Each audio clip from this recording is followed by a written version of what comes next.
I just finished my first experience recording a song remotely. The world has changed since COVID, and people are working online in a lot of different ways, and that has moved to the music business as well. So this is the first time I ever did this. Interesting experience. You record your tracks, you send them over email, and they integrate them into the project. They say, hey, I don't like this vocal part, do it again.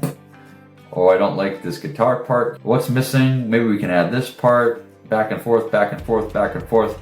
Eventually, you get it the way you want it, and you release a song. Instead of, all right, I gotta go to the studio at this time and day. All right, we're gonna record the guitars this day. All right, we're gonna record this day. Sometimes you can try to fit it all into one session, and then send it off to someone to mix it, and send it off to someone to master it. And I kind of liked it.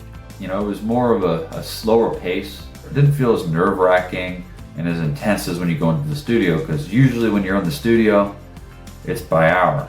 So you've got to get it done. You're sitting there going, I got to get this part right. I can't miss this solo. I can't miss this bridge. It's going to cost me another hour to get in here, and it's going to cost me another $150.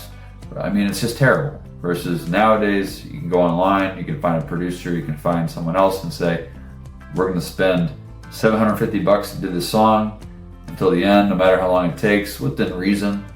If you're a total jerk and it's going back and forth, no, I don't like this, I don't like this, I don't like this, and the song is taking months and months and months and months, someone's probably not going to work with you again. One of the things that inspired me to do this remote work with a producer was I'd always thought that my microphones weren't good enough.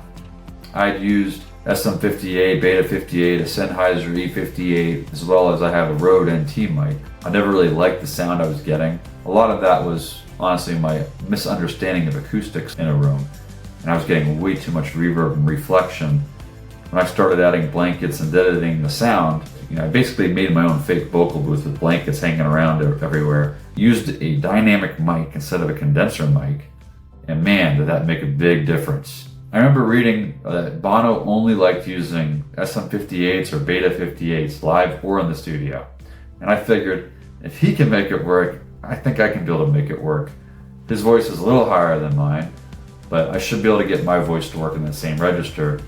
And the truth was, I can. I just needed to fix my acoustics. Once I fixed my acoustics, I was able to professionally record vocals and get this song ready. If you have a few spare minutes, listen to Pour It Out.